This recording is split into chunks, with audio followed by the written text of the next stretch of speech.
Je suis Suzanne Debec, je joue Absinthe Nitouche dans Derby Girl. Et moi, c'est Salomé Dienismelien et je joue MJ. Et vous pouvez nous retrouver à partir du 8 avril pour la saison 2 sur France TV Slash. Et notre interview sur Luby en série.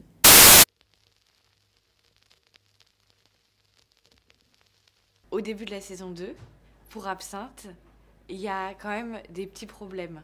C'est-à-dire qu'elle a une petite perte de confiance en elle et elle pense avoir perdu ses pouvoirs. Donc de communication avec l'au-delà. Et donc à partir de donc ça arrive dans les premiers épisodes de la saison 2. Et à partir de ce moment-là, en fait, ça va être un peu un trou existentiel où elle va se poser beaucoup de questions. Et c'est cette ligne-là qu'on va suivre pour le personnage tout au long de la saison 2. Et c'est un peu, en fait, dans la saison 1, c'est vraiment... Elle est très archétypale, quoi. Enfin, je veux dire, machin. Et en fait... je pense que le travail du scénario aussi de la saison 2, c'était un peu de voir qu'est-ce que c'est que l'envers du décor de ce personnage-là, qui était là pour ponctuer un peu des situations, quoi. Lui donner une vraie consistance, quoi. Mais comme sur tous les persos, je trouve, qui sont vraiment développés. Et MJ, pour le coup, elle démarre la saison 2, elle veut plus faire de derby. Elle veut se consacrer à ses études. On découvre qu'elle fait des études, du coup, qu'elle est a priori à la fac en études de psycho. Et donc, voilà. Et donc, il y a un peu ce rejet-là du groupe, cette rupture aussi un peu avec Lola Bouvier. C'est quand même très fusionnel et tout. Parce que l'amour qu'elle lui voue dans la saison 1 et tout, amitié-amour un peu passionné. Et donc, elle se retire un peu du groupe. Elle dit qu'elle ne peut pas concilier derby et fac. Donc voilà, c'est un peu ça le point de départ pour MJ au début de la saison 2.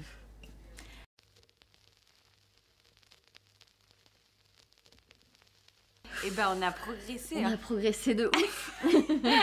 On a changé de coach. Entre la saison 1 et la saison 2, on a progressé. On pouvait pas faire pire en même temps.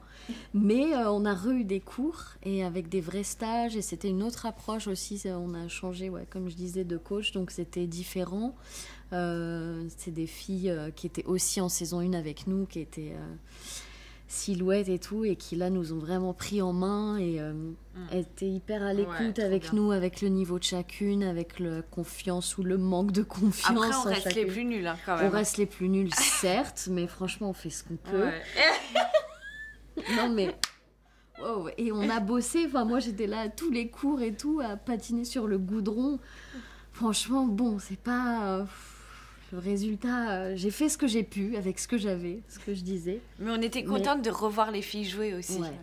De se replonger dans cet univers-là, de revoir des matchs un peu. Les règles, on a mieux compris les règles. Ouais. On a regardé un match d'ailleurs, il y avait une journée un peu de stage avec elle où ils nous ont montré un vrai match qu'on a commenté en direct et en fait de voir avec elle qui joue hyper bien et tout.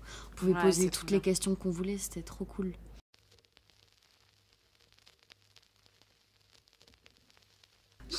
Suzanne, c'est bon. Non, mais je suis pas sûre que c'est... mais moi, je suis vraiment une quiche, quoi. Non, mais je pense que... Moi, je fais beaucoup de bluff.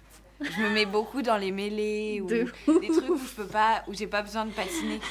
Entre les gens, un peu. Il y a beaucoup de bluff, quand même. Toi, tu y vas plus, quand même. J'y vais. Pendant les matchs, j'y vais.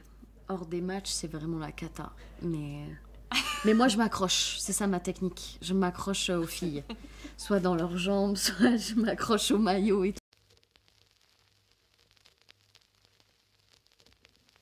Ce qu'on disait tout à l'heure, c'est que c'était hyper agréable parce que on se connaît nous dans la vie, on a passé des moments ensemble, hors écran. Et puis on connaît aussi nos personnages. Donc pareil, quand on a lu le scénario de la saison 2, moi je l'entendais avec leur voix, des personnages, leur rythme et tout, c'est hyper agréable. Et puis ça facilite aussi le travail. On va plus vite. On sait tout de suite, vu qu'on se connaît très très bien, on sait à peu près une scène, la situation de la scène, comment ça va se jouer par rapport aux énergies de chacune, comment ça se passe. Ça c'est hyper agréable, quoi. Et puis on s'aime trop tout court, quoi. Donc...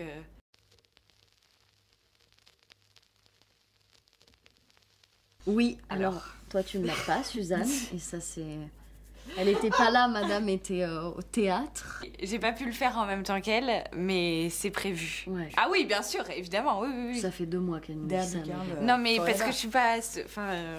T'as peur en même temps, un peu. Oui, j'ai un peu peur. Moi, je n'ai aucun tatouage. Donc, c'est vraiment mon premier tatouage. Ouais. Donc, symboliquement, c'est quand même assez fort, Ouais. quoi.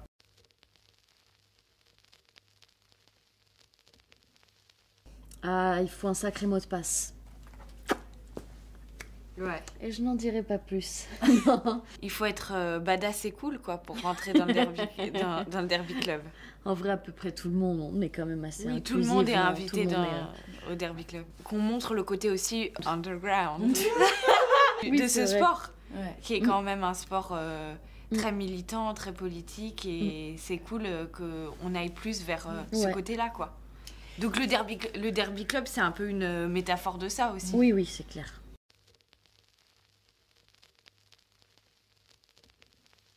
Ouais, en saison 1, on en a eu qui n'étaient pas forcément tous bons d'ailleurs. Enfin, c'est vrai, enfin, qui étaient un peu. Il y en a qui étaient assez étonnés. Oui, parce que c'était peut-être un peu un prétexte, justement. C'était un prétexte, c'est Le sûr. roller derby, c'était un peu un Et prétexte c'était pour pas un raconter... documentaire sur le Oui. derby qu'on faisait. Du coup, c'est vrai qu'il y en a qui étaient là, bah non, ça se passe pas comme ça avec nous et tout. Ce que je peux totalement entendre en soi. Ouais. Vu que c'est un sport qui est assez peu connu, même en France, enfin surtout en France et tout, je peux comprendre que du coup, elles se sentent un peu de se dire, les gens vont découvrir ce sport via cette série qui, en effet, est un prétexte pour parler Non, d'autre la chose. saison 1, je trouvais. Oui, je trouve oui, que la la saison saison 1. 2, justement, Ouais, ça se... ouais, je suis d'accord aussi. Ça se réaxe un peu plus. Ouais, Après, il y a des filles qui adorent la série parce qu'il y a beaucoup de joueuses dedans qui jouent dans la ouais, série. c'est clair. Bah, c'est toutes des vraies joueuses, Ouais. toutes les figurantes contre qui on joue vraiment et tout, c'est que des vraies Ouais. joueuses d'Île-de-France.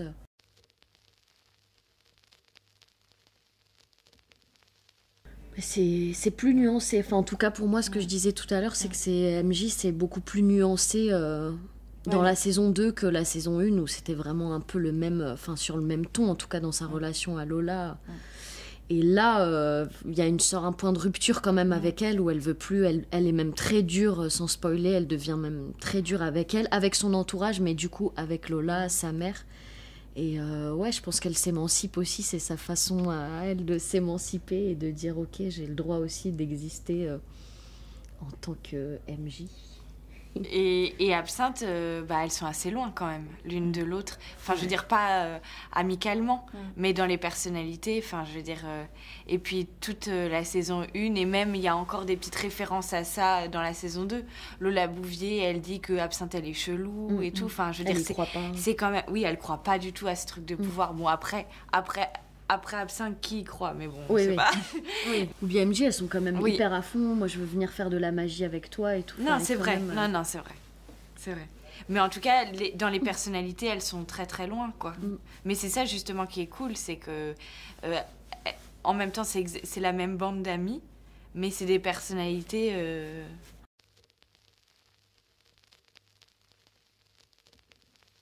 Alors, un jam, Un jam, ouais. pas mal. C'est Donc marrant. jam, Mais c'est des hyper manches en carré. gros. C'est C'est des des manches. manches. Voilà, manche, Voilà. c'est le mot que je cherchais. Il y a la pivot qui est en fait la joueuse Qui fait le lien, qui fait le lien Qui entre fait les le lien. bloqueuses. C'est qui une en bloqueuse. fait qui Euh, il fait le lien. Et elle est retournée face à la meute, opaque. enfin, opaque. Et elle peut Opaque. patiner en arrière du coup. Oui, et elle patine en arrière. Pas du Et en tout, fait, elle indique un peu ce qu'il faut faire. D'accord. Bah, elle indique, en fait, c'est elle qui voit la jammeuse arriver. D'accord. Donc elle indique Ouais. inté, exté, donc Ouais. intérieur du track. Extérieur. Elle Ou a les acheté autres mis doivent- 5 mots là. Ou les autres doivent se- Et le dernier mot, c'est track. Ouais, le track, track, c'est la piste. piste.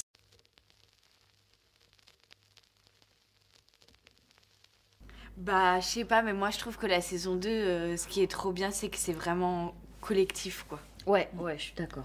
Je trouve que dans la saison 1, L'équipe. on entrait avec Chloé, avec Lola Bouvier, et on rencontrait des filles, et c'était l'histoire vraiment de Lola et tout. Et là, c'est l'histoire de toutes, et c'est l'histoire du groupe aussi, et comment chaque personne a sa place dans un groupe, et c'est quoi les pactes inconscients qu'on fait un peu dans le groupe, et comment on se déplace dans le groupe. Enfin, je trouve sur ça, c'est hyper bien, quoi. Ouais, Sur je le suis d'accord. Ouais, et puis il y a du combat, quoi. Il y a de l'action.